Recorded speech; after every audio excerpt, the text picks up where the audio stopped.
YouTube channel Rakesh physics classes Bihar Sharif में आपका एक बार फिर से स्वागत है। मैं आज इस वीडियो में मैं सोच रहा हूं कि कुछ जो मैंने आपको अभी तक टॉपिक कवर कराए हैं उसके न्यूमेरिकल्स कुछ कराए जाएं या कह सकते हैं लघु उत्तरीय उत्तरीय प्रश्न जो होता है, जिसको शॉर्ट आंसर टाइप क्वेश्चन कहते हैं, 1 मार्क के क्वेश्चन जो है उसको मैं सोचता हूं कुछ करा देता हूं। फिर जो और भी उससे न्यूमेरिकल प्रॉब्लम्स हैं उसको भी कराएंगे। तो अभी पहले शॉर्ट आंसर टाइप क्वेश्चन करते हैं, फिर लॉन्ग आंसर टाइप भी क्वेश्चन करेंगे, मतलब जो न्यूमेरिकल भी बेस्ड हैं। वैसे तो मुझे उसी समय उसके साथ साथ कराना चाहिए था, मुझे लग रहा था कि उसके साथ साथ कराते तो ज़्यादा अच्छा रहता, लेकिन फिर भी कोई बात नहीं, अभी ज़्यादा देर नहीं हुआ है, ज़्यादा टॉपिक कवर नहीं किए हैं, तो एक एक करके जब भी वो टॉपिक आएगा तो मैं बता दूंगा आपको कि किस टॉपिक से है, और आप खुद भी अगर समझने की कोशिश करेंगे तो ज़्यादा बेहतर होगा, तो आपका समझ जो है विकसित भी होगा। तो सबसे पहला क्वेश्चन है जो शॉर्ट आंसर टाइप में, वो है आपका कि विद्युत तीव्रता का मात्रक क्या होता है। क्वेश्चन नंबर 1 है विद्युत तीव्रता। 1 नंबर का क्वेश्चन है, बहुत आसान सा क्वेश्चन है लेकिन आता भी है आप लोग को। तो पहला है विद्युत तीव्रता का मात्रक। विद्युत तीव्रता जिसको ई बोलते हैं, मैं उसको लिख देता हूं। ऐसे क्वेश्चन में विद्युत तीव्रता केवल दिया रहता है, का मात्रक क्या होता है।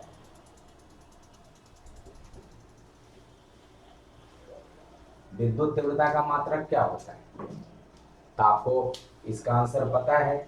विद्युत तीव्रता का मात्रक कल भी बताए थे आपको पिछले वाले वीडियो में कि या तो आप न्यूटन पर कूलम बोलते हैं या वोल्ट पर मीटर बोलते हैं।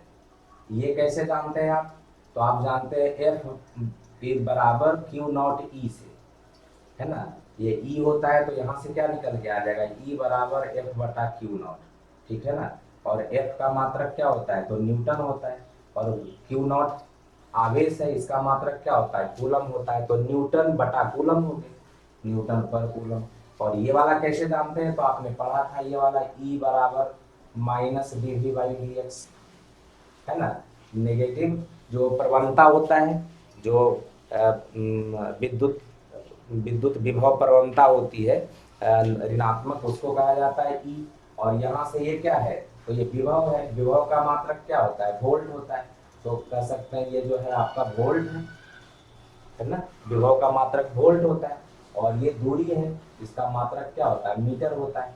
इसका मतलब क्या हो गया, भी वोल्ट पर मीटर। इसको संकेत में स्मॉल वी भी लिखते हैं, इसको स्मॉल एम लिखते हैं, इसको स्मॉल वी लिखते हैं। तो वोल्ट पर मीटर आपका ये आ गया। तो ये दोनों इसका आंसर होता है। तो आपसे क्वेश्चन में जो दिया रहता है उसके अकॉर्डिंग आप बोलते हैं। ये ऑप्शन नहीं रहेगा तो ये ऑप्शन रहेगा। तो ये बिहार बोर्ड में आया हुआ भी क्वेश्चन था, तो ये वाला वोल्ट पर मीटर, ये ध्यान रखिएगा। दूसरा है, दूसरा क्वेश्चन है इनमें मतलब या कह सकते हैं किस भौतिक राशि का, किस भौतिक राशि का मात्रक वोल्ट पर मीटर होता है। तो अभी बताएं वोल्ट पर मीटर किस भौतिक राशि का मात्रक है, तो उत्तर क्या हो जाएगा इसका, विद्युत तीव्रता, है ना। तो विद्युत तीव्रता हो जाएगी।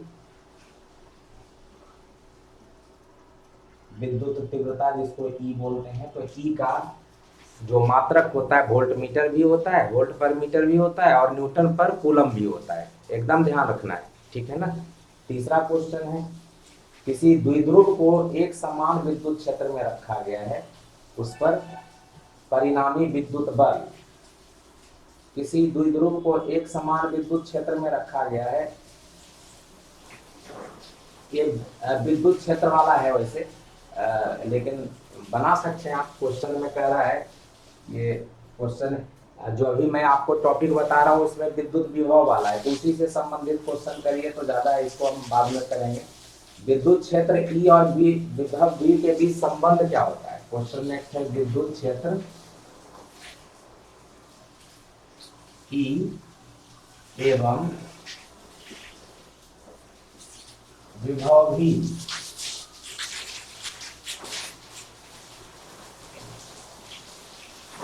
के बीच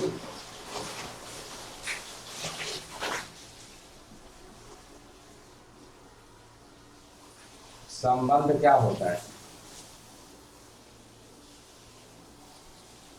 उत्तर क्या है इसका? अभी बताए थे विद्युत क्षेत्र ई और भी के बीच जो संबंध होता है, तो आप क्या लिखिएगा? ई बराबर माइनस dv बटा dx, ये होता है, ठीक है ना? ई बराबर माइनस dv बटा dx क्या होता है? ई बराबर माइनस dv बटा dx।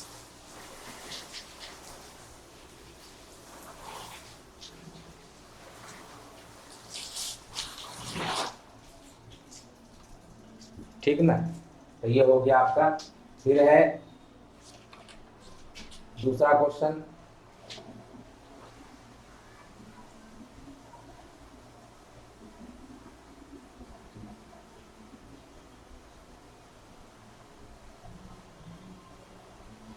ये कर सकते हैं, हालांकि अभी आपको नहीं बताया है तो उसको बताएंगे तब करिएगा तो ठीक रहेगा। ये एक चीज और है, यदि समरूप विद्युत क्षेत्र x अक्ष की दिशा में है तो समविभवीय तल होगा, ये वाला क्वेश्चन है। नेक्स्ट है ये, यदि समरूप विद्युत क्षेत्र, समरूप विद्युत क्षेत्र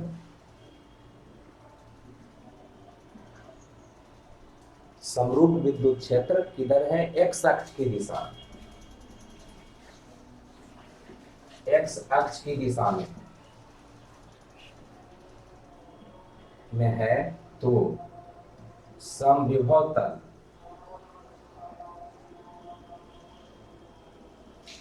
तो समविभव तल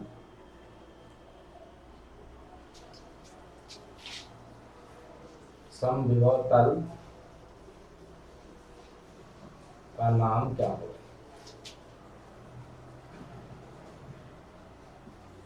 समरूप विद्युत क्षेत्र का मतलब यूनिफॉर्म इलेक्ट्रिक फील्ड है ना, जो हमने आपको अभी भी पिछले वीडियो में बताया था। यूनिफॉर्म इलेक्ट्रिक फील्ड इस तरीके से है ना, यूनिफॉर्म इलेक्ट्रिक फील्ड। ये कह रहा है किधर है? तो x की दिशा में।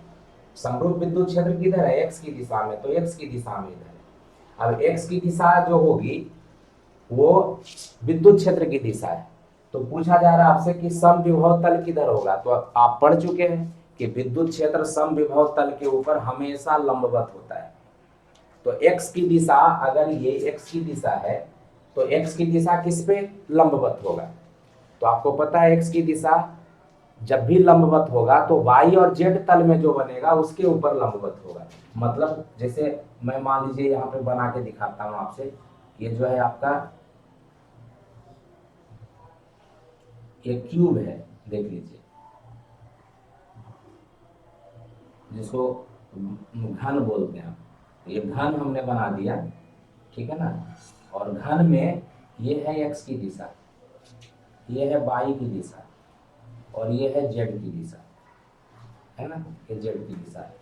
अब जरा देखिए तो ये x की दिशा है, ये x की दिशा ये है ना, yz कौन सी दिशा? ये वाली है ना, yz तल ये, और yz तल के ऊपर ये वाला जो लाइन है, ये वाला लाइन देख रहे हैं, इसके ऊपर एकदम ऐसे जा रहा है तो ये परपेंडिकुलर जा रहा है। तो ये yz तल के ऊपर ये वाला जो लाइन होगा, ये वाला लाइन जो है आपका परपेंडिकुलर जा रहा है। मतलब ये जो तल है, या ये वाला लाइन यहाँ पे भी दिख रहा है आपको, यहाँ से जो निकल के आ रहा है ये वाला, तो इस तल के ऊपर ये जो तल है ये इस तल के ऊपर परपेंडिकुलर है। तो आपने कुछ ऐसा ही तो बनाया था, इस तरीके से बनाया था, है ना, इस तरीके से बनाया था। तो कहने का मतलब ये है कि ये जो तल होगा x ये है, तो ये वाला y होगा, ये दिख रहा है y, और ये वाला z होगा, ये दिख रहा है z। तो yz तल x अगर अक्ष के दिशा में अगर विद्युत क्षेत्र है, तो जो तल होगा जिसके ऊपर विद्युत क्षेत्र लंबवत होगा ये वाला तल होगा या ये वाला तल होगा, क्योंकि x तो इसके ऊपर लंबवत है, x इधर है, तो x ऐसे आएगा। ये जो विद्युत क्षेत्र है वो इस तरीके से आएगा, तो इसके ऊपर लंबवत होगा, ऐसे आएगा इस विद्युत क्षेत्र, ठीक है? तो विद्युत क्षेत्र इस तरीके से जाएगा, ऐसे पैरेलल लाइन बनाएंगे तो ये इस तरीके से जाएगा। मतलब इसके ऊपर, ये वाले तल के ऊपर ये वाला विद्युत क्षेत्र लंबवत आएगा। मतलब x के ऊपर कौन सा तल होगा? तो ये वाला है ना, y है, और ये वाला जेड है, तो बाई जेड से मिलने वाला तल बाई जेड तल बोलेंगे, तो इसका आंसर क्या हो जाएगा, उत्तर बाई जेड तल हो जाएगा। ठीक है ना, उत्तर अगर बोलिएगा तो बोलेंगे इसको बाई जेड तल। तो समविभवीय तल कौन सा होगा, बाई जेड तल। अगर कहता विद्युत क्षेत्र बाई की दिशा में है तो बाई को छोड़ देते, एक्स जेड तल में होता है ना, मतलब एक्स जेड तल समविभवीय तल होता है। उसी तरीके से अगर कहता विद्युत क्षेत्र जेड की दिशा में, ठीक है ना, तो जेड की दिशा में, ये जैसे देखिए मान लीजिए जेड की दिशा में, तो इसके ऊपर परपेंडिकुलर होगा ना, विद्युत क्षेत्र हमेशा उस तल के ऊपर परपेंडिकुलर होता है ना, जो समविभव तल होता है। तो समविभव तल ये है और इसके ऊपर ये जेड का डायरेक्शन है, तो ये वाला तल देख रहे हैं ये है, तो ये एक्स वाई हो गया क्योंकि ये जेड इसके ऊपर परपेंडिकुलर है ना। तो ध्यान रखना है कि एक्स वाई जेड, जैसे ये मैं ऐसे बना लूँ, देखिए इसको बनाऊँ एक्स बनाऊँ, ये वाई हो गया, तो एक्स वाई हो गया इसके ऊपर, और जेड बनाएंगे तो ये देख लीजिए ये एक्स का डायरेक्शन है और ये वाला वाई का डायरेक्शन है, तो एक्स वाई हो गया, और जेड ये है, तो विद्युत क्षेत्र के जेड में है तो किसके ऊपर परपेंडिकुलर, इस तल के ऊपर है ना, तो ये कैसे बना हुआ है, ये वाई है ये एक्स है, इसका मतलब एक्स वाई तल के ऊपर ये परपेंडिकुलर है, यहाँ पे रखें या यहाँ रखें कहीं पे भी रखेंगे तो एक्स वाई तल के ऊपर परपेंडिकुलर होता है। अब ये एक्स का दिशा है ये वाला, ये एक्स की दिशा है, और ये जेड की दिशा है, ये वाई की दिशा, तो दिख रहा है देखिए एक्स ये वाला जो है वो किसके ऊपर परपेंडिकुलर है, तो ये वाला वाई और ये वाला जेड इसके ऊपर परपेंडिकुलर है ये वाला, इसका मतलब बाई जेड तल के ऊपर परपेंडिकुलर होगा। तो समविभव तल जो होगा वो बाई जेड तल को कहेंगे, ठीक है ना, तो ये ध्यान रखना है। तो ये आपका जो क्वेश्चन है ये अच्छा क्वेश्चन था, इसको थोड़ा सा ध्यान रखिएगा। आपसे तल पूछता है कि अगर कोई विद्युत क्षेत्र की दिशा हमको दे रखा है तो तल कौन सा तल होगा, विभवीय तल जो है, ठीक है। अब नेक्स्ट जो क्वेश्चन है वो आपका है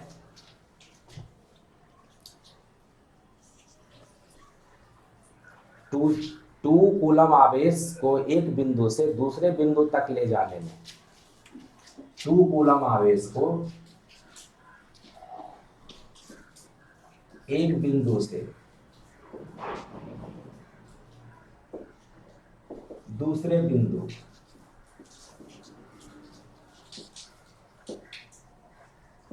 तक ले जाने में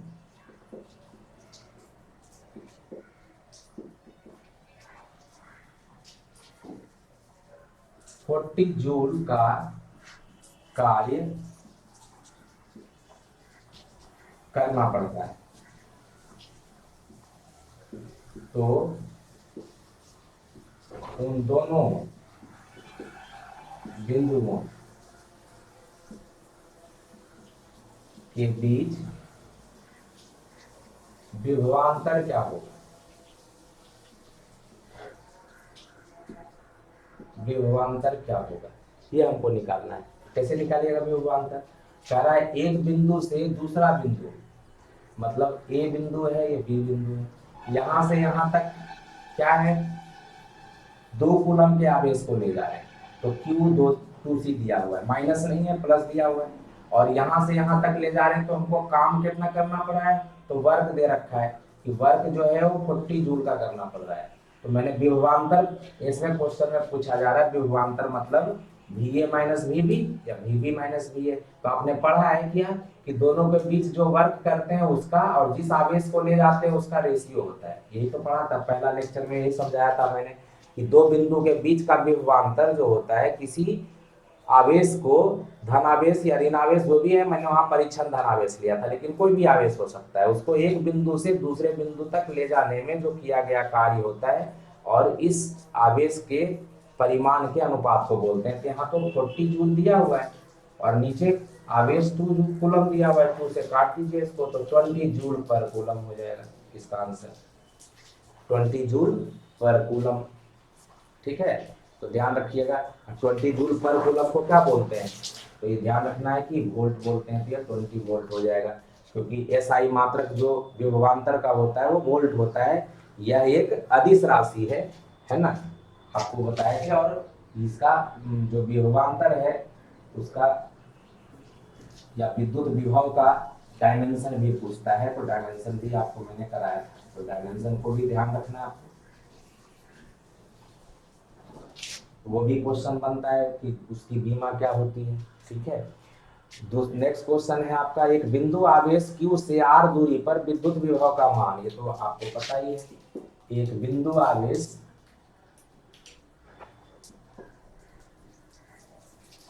Q से r दूरी पर विद्युत विभव का मान क्या होता है?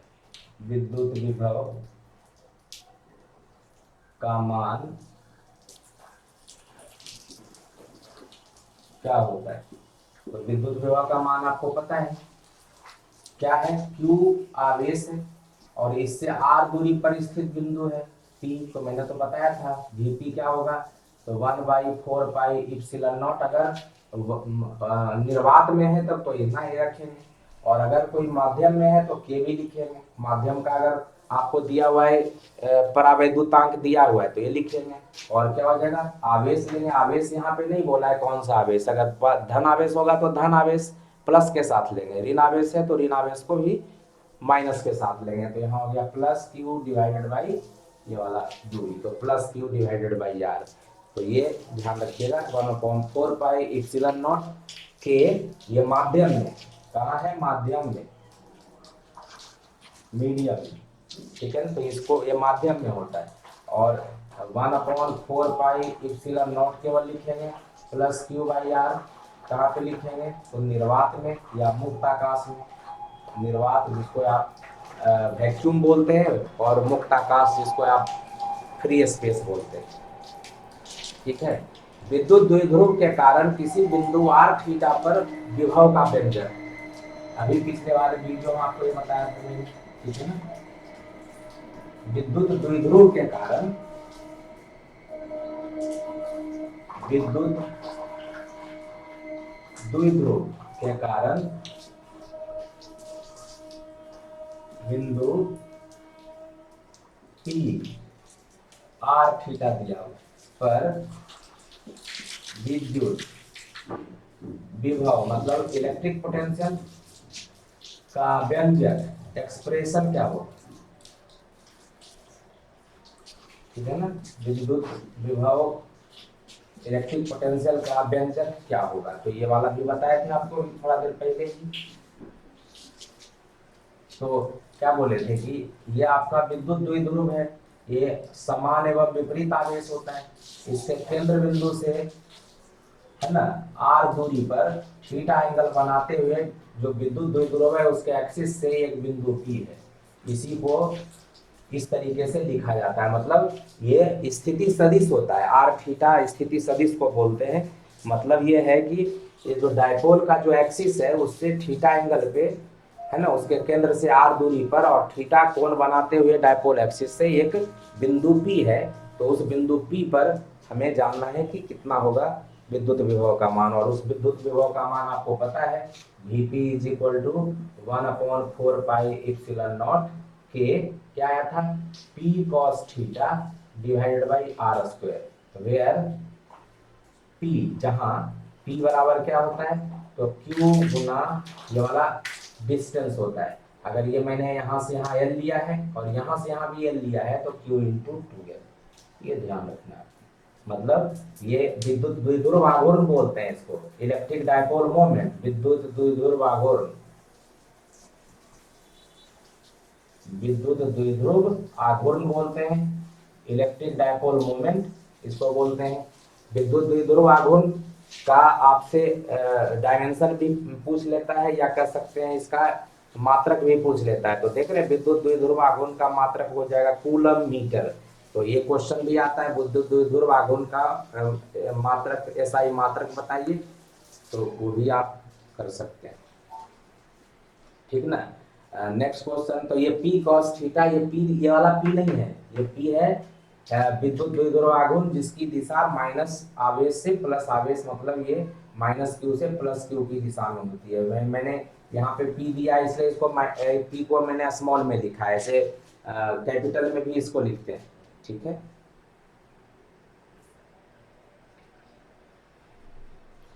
फिर है कोई दो प्लेट दिया हुआ है, दो प्लेटों के बीच विभवांतर 10⁵ वोल्ट है। क्वेश्चन है दो प्लेटों के बीच विभवांतर 10⁵ वोल्ट है। दो प्लेटों के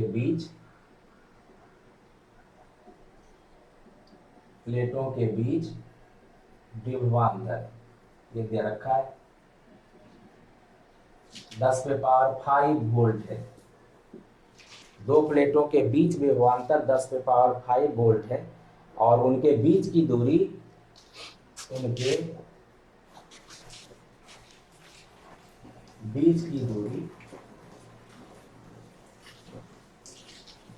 × 10⁻³ मीटर है। ये दे रखा है उनके बीच की दूरी 4 × 10⁻³ मीटर है। इन प्लेटों के बीच स्थित एक इलेक्ट्रॉन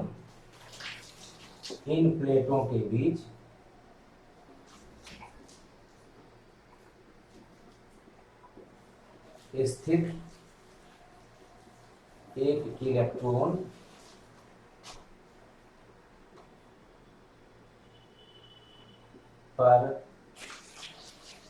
कितना बल लगेगा ये निकालना है। तो दो प्लेट है, मान लेते हैं एक प्लेट इधर है, इस तरीके से दो प्लेट है, एक प्लेट ये है और दूसरा प्लेट ये है ना। दो प्लेट है, दोनों के बीच का पोटेंशियल मतलब ये वाला प्लेट और ये वाला प्लेट के बीच का जो पोटेंशियल है वो दिया हुआ है V, मतलब ए अगर बोलिए ये B बोलिए तो दोनों के बीच का पोटेंशियल मतलब विभवांतर दे रखा है 10⁵ वोल्ट, 1,00,000 वोल्ट है। और दोनों के बीच की दूरी भी दे रखा है, ये जो दूरी है वो D वो दे रखा है, कितना दे रखा है 4 × 10⁻³ मीटर, ठीक है। और कह रहा है कि इसके बीच में एक इलेक्ट्रॉन है, तो इलेक्ट्रॉन के ऊपर बल लगा, बताइए कितना होगा। तो बल कैसे निकालते हैं, बल निकालते हैं आप F अगर आवेश है, इलेक्ट्रॉन के ऊपर आवेश होता है, तो आवेश अगर Q दिया हुआ है तो आपने पढ़ रखा है F QE। इसका मतलब है कि इसके ऊपर जो बल लगेगा वो सिंस F QE होता है। ये इलेक्ट्रिक फील्ड है तो यहाँ पे तो इलेक्ट्रॉन है, तो इलेक्ट्रॉन के ऊपर जो बल लगेगा E लगेगा परिमाण वाइज, जो मैग्नीट्यूड होता है। डायरेक्शन किधर होगा तो इलेक्ट्रॉन नेगेटिव चार्ज है, ये इलेक्ट्रॉन नेगेटिव चार्ज है, तो विद्युत क्षेत्र जिस दिशा में होगी उस विद्युत क्षेत्र से विपरीत दिशा में उसके ऊपर बल लगेगा। तो मतलब विद्युत क्षेत्र जो ऋण आवेश होता है उस पर अपने दिशा के विपरीत दिशा में बल लगाता है। तो यहाँ पे जो बल होगा, लेकिन आपसे तो नहीं पूछा, आपसे केवल पूछा है कितना बल लगेगा, तो E और गुना ये वाला विद्युत क्षेत्र होता है, तो E का मान तो 1.6 × 10⁻⁻19 होता है। तो मैंने 602 नहीं लिया, लेकिन 602 होता है। और E का मान क्या होता है तो आपने पढ़ा V/T, पोटेंशियल डिफरेंस बटा D, V/T वोल्ट पर मीटर अभी बताए थे, dV/dx वही है। तो ये आपका जो है 1.6 × 10⁻⁻19 और ये पोटेंशियल डिफरेंस जो है वो दे रखा है 10⁵ वोल्ट, और दोनों के बीच का डिस्टेंस भी दे रखा है 4 × 10⁻³ तो ये 4 से 4 कैंसिल हो गया, 4 4 जा 16, 0.4 आ जाएगा, ये 0.4 से कैंसिल हो जाएगा। और ये 19, ये 3 ऊपर जाएगा तो -3 या +3 हो जाएगा, तो 10⁻8 हो जाएगा। और इसमें कैंसिल होगा, -19 में 8 जाएगा तो 10⁻11 हो जाएगा, है ना। इसको और अगर 0.4 रखते हैं तो इतना न्यूटन, अगर इसको 4 बोलते हैं तो ये क्या हो जाएगा, 4 कीजिएगा तो एक पावर और बढ़ जाएगा, 10⁻12 हो जाएगा। तो इतना ही रहने दीजिए, कोई दिक्कत नहीं है। तो ये बल का मान आ जाएगा 0.4 × 10⁻11,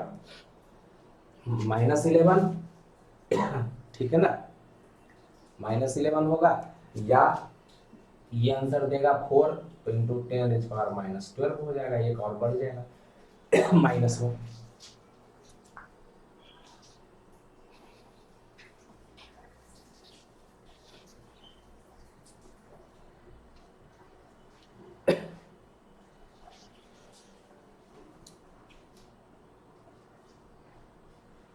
तो ये था आपका कुछ क्वेश्चन जो है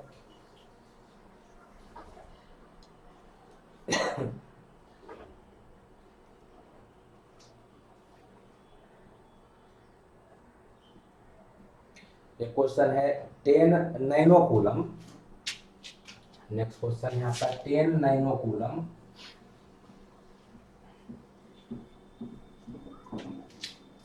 10 नैनो कूलम के आवेश को एक समविभवी तल पर एक बिंदु से 1 मीटर दूर, ठीक है ना, 10 नैनोमीटर कूलम के आवेश को समविभव तल पर 1 मीटर दूर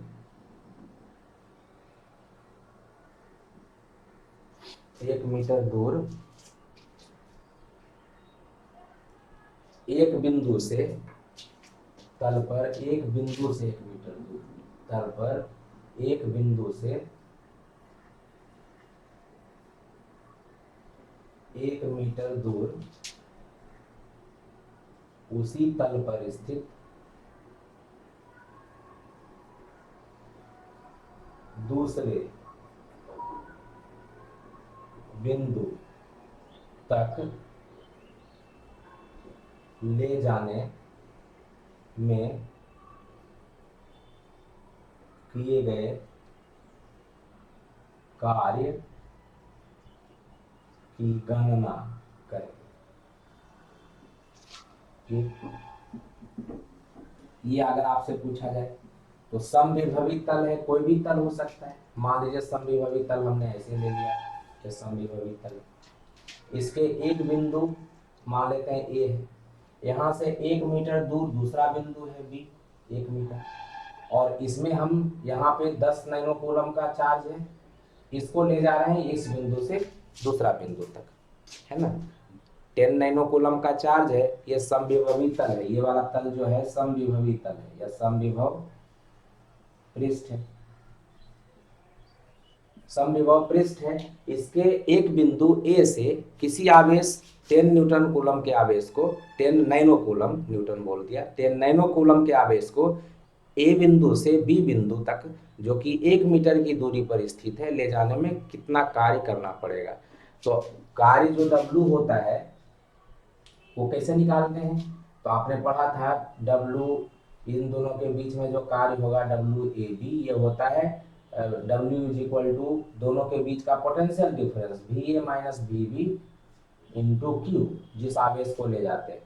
अब आपका समविभव पृष्ठ है तो आपको तो पता है VA is equal to VB होता है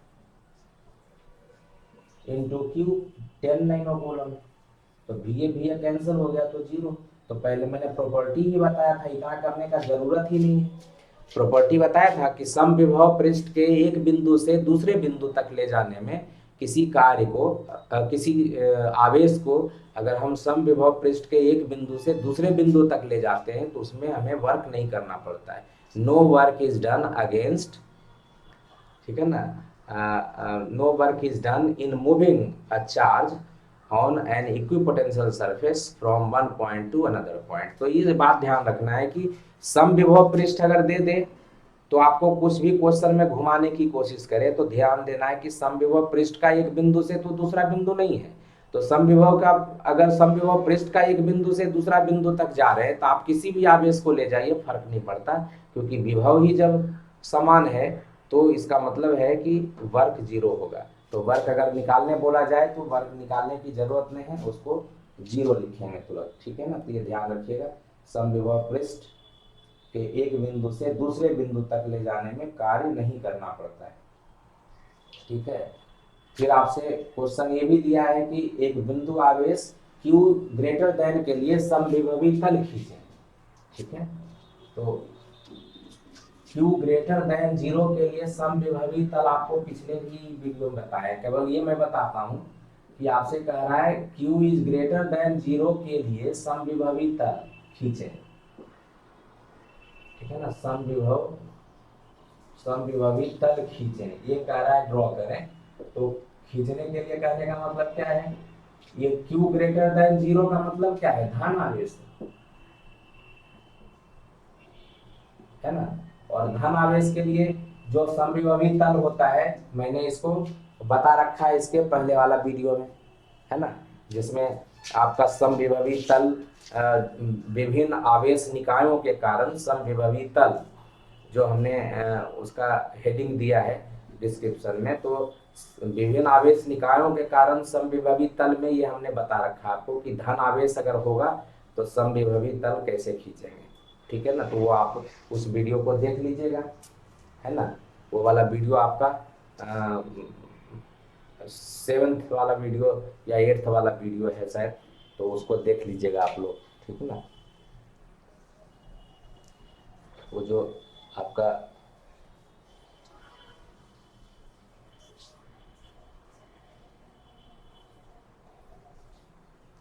आठवां वीडियो है वो, ठीक है ना। तो वो वाला वीडियो 8वां वीडियो है, तो 8वां वीडियो में आप देख लीजिएगा समविभवी तल अलग अलग आवेश के कारण क्या होता है। तो अलग अलग आवेश मतलब धन आवेश के कारण, ऋण आवेश के कारण, दो धन आवेश है, दो समान धन आवेश के कारण, दो समान ऋण आवेश के कारण, दो समान एवं विपरीत आवेश के कारण, प्लस माइनस के कारण, और जब विद्युत क्षेत्र समान हो, जहाँ पे यूनिफॉर्म हो, एक समान हो, तब वहाँ पे समविभवी तल, ये मैंने बता रखा है वीडियो नंबर 8 में, इलेक्ट्रोस्टैटिक पोटेंशियल 8 में, ठीक है ना। तो 8वें वाले में देखिएगा तो आपको सारा उसमें क्लियर हो जाएगा, तो ये हमने वहाँ बता रखा है, उसको देख लीजिएगा तो आपका इसका जवाब मिल जाएगा, ठीक है।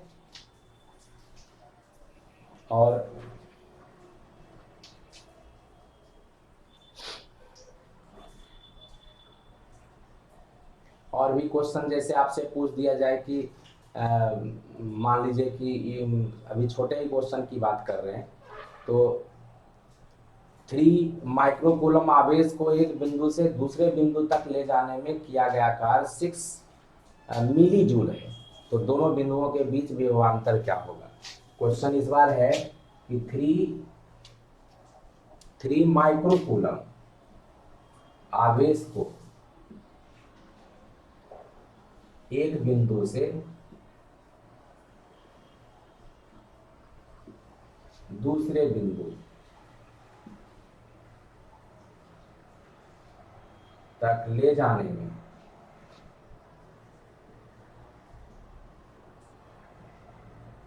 किया गया कार्य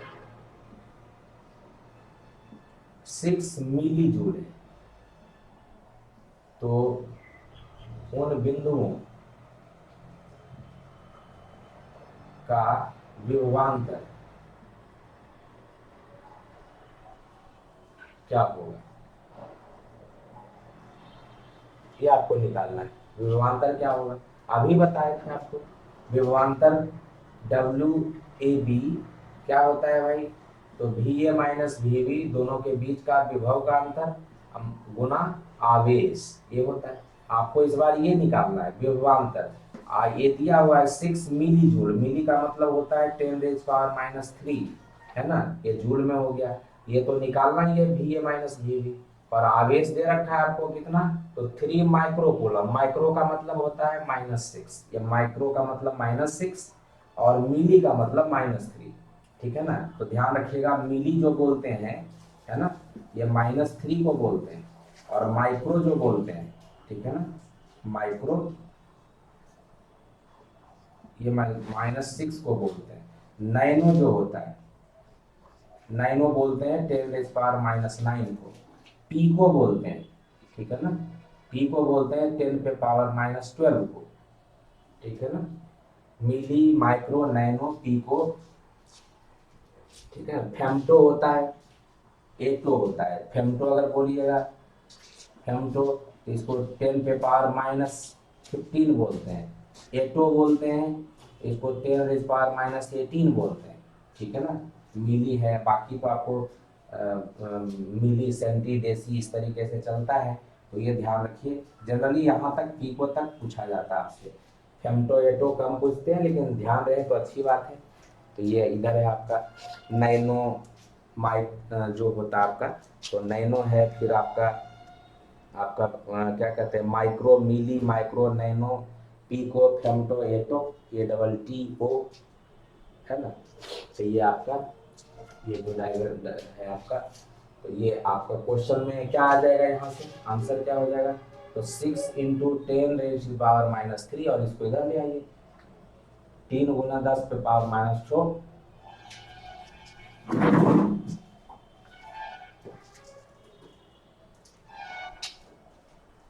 और ये हो जाएगा potential difference VA minus VB। तो ये हो गया कैंसिल, 3 2 जा 6 हो गया, ये कितना आ जाएगा 2 इंटू 10⁻³ और ये ऊपर जाएगा तो 10⁻6 हो जाएगा। ये हो गया VA माइनस VB। कितना आया 10⁻6 माइनस 3 है तो 3 हो जाएगा, मतलब पोटेंशियल डिफरेंस आ गया 2 इंटू 10⁻3। इसका आंसर कितना हुआ 2 इंटू 10⁻3 हुआ। ठीक,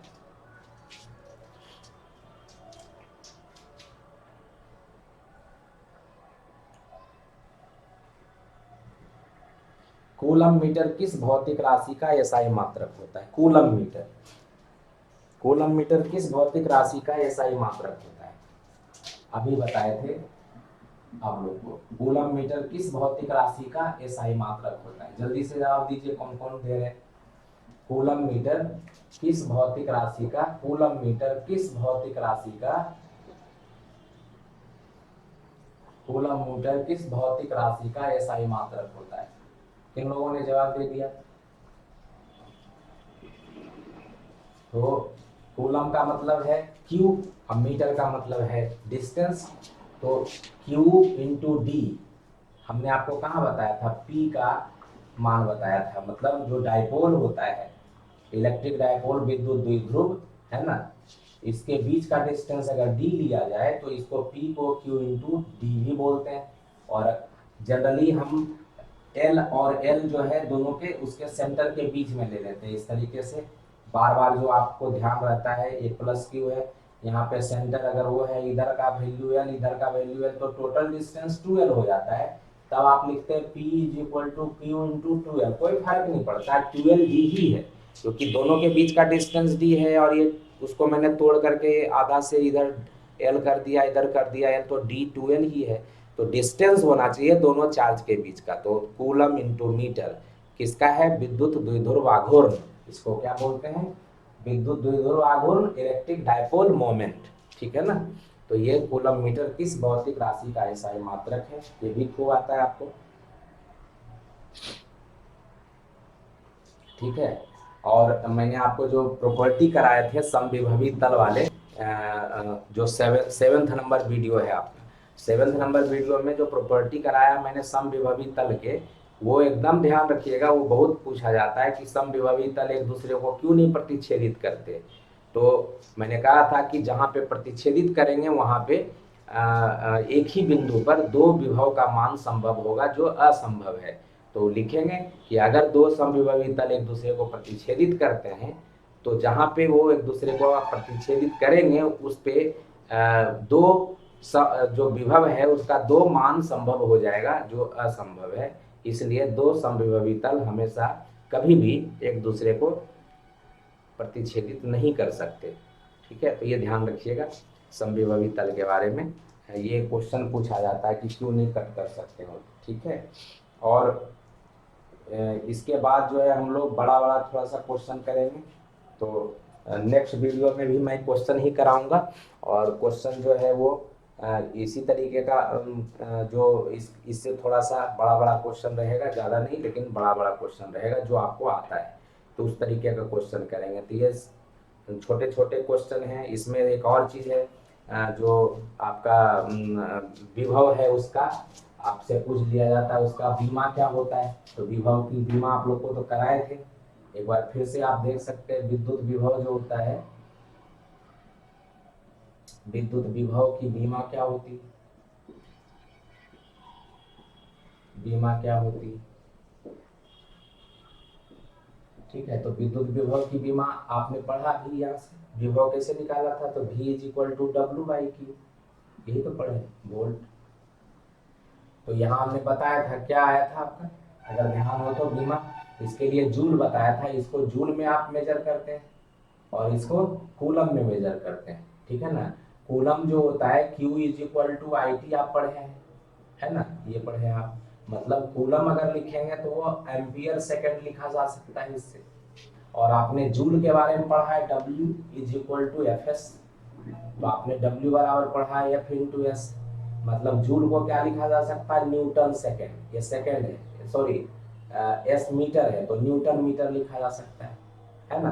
अब इसका डायमेंशन अगर V का लिखना है तो ये जूल हो गया, जूल न्यूटन है, न्यूटन मीटर है, तो ये हो जाएगा MLT-2। न्यूटन का MLT माइनस होता है किलोग्राम मीटर पर सेकेंड स्क्वायर, है ना, और मीटर का L लिख देंगे।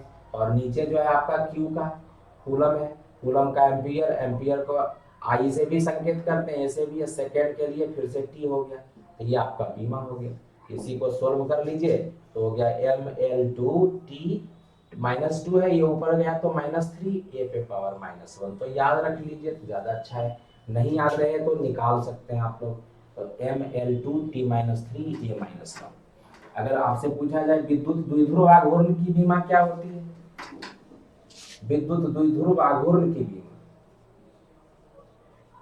विद्युत द्विध्रुव आघूर्ण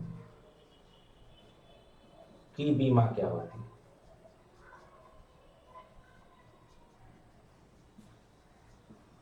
ये पूछा जाए तो विद्युत द्विध्रुव आघूर्ण P is equal to Q into D पढ़ा आपने, है ना। Q है कूलम और ये है मीटर, तो ये तो हो गया कूलम, ये हो गया मीटर।